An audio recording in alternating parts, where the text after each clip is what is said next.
আজকে বিকেল আমাদের এক চাচি আমাদের জন্য এই তো এক জুড়ি আম নিয়ে আসে। এই আমগুলো কিন্তু ওনাদের গাছের, আর আমি দাঁড়িয়ে ওনার সাথে একটু কথা বলতেছিলাম, আর উনি বলতেছে যে আম পাড়ার সময় উনি একটু হাতেও ব্যথা পেয়েছে। এরপরে এই তো উনি চলে যায়।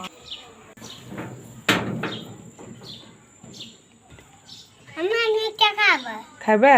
হ্যাঁ। আচ্ছা খাও, আমও সিলি দিব তারপরে খাইও, কেমন? আচ্ছা।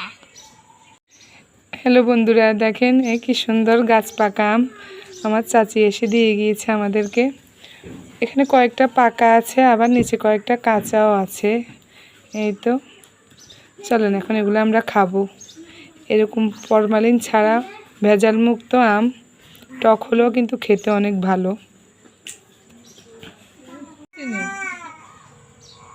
চলো আমি তোমার কাটি দিব।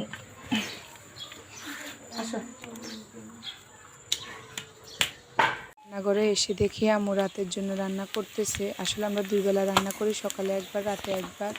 এখানে কিন্তু আম্মু শাক ভাজি করতেছে, আর এই শাকটা কিন্তু আলু দিয়ে ভাজি করলে অনেক মজা হয়। এই তো এখন আমি আমগুলো প্রথমে ধুয়ে নিই, আর এই আমগুলো কিন্তু অনেক পাকা ছিল, তাই আমগুলো আমি হাত দিয়ে ছিলে ফেলি। আসলে আমরা সবসময় কিন্তু বাইরের ফরমালিন কিংবা কেমিক্যালযুক্ত ফলমূল খেয়ে থাকি। যখন এভাবে নিজেদের গাছের কিংবা এরকম তাজা ফল পাওয়া যায়, তখন আমি একটু চেষ্টা করি যে আমার মেয়েদেরকে খাওয়ার, কারণ সবসময়তে আমরা বাইরের জিনিসই বেশিরভাগ খেয়ে থাকি। আসো ধরো, এটা মজা, এটা মিষ্টি, এটা খাও। আম্মু দিছি, তুমি যেটা দিছি এটা খাও, এটা মিষ্টি। খাও, দেখবা মিষ্টি। ধর তুমি এটা খাও, এটা খাও, আবার একটা খাইও।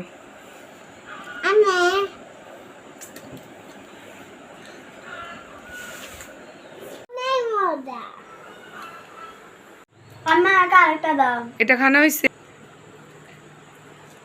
ধরো আগে এটা ফালাই দিয়ে আসো, যাও। আচ্ছা দাও, ধরো। মিষ্টি হবে? মিষ্টি হবে, খাও।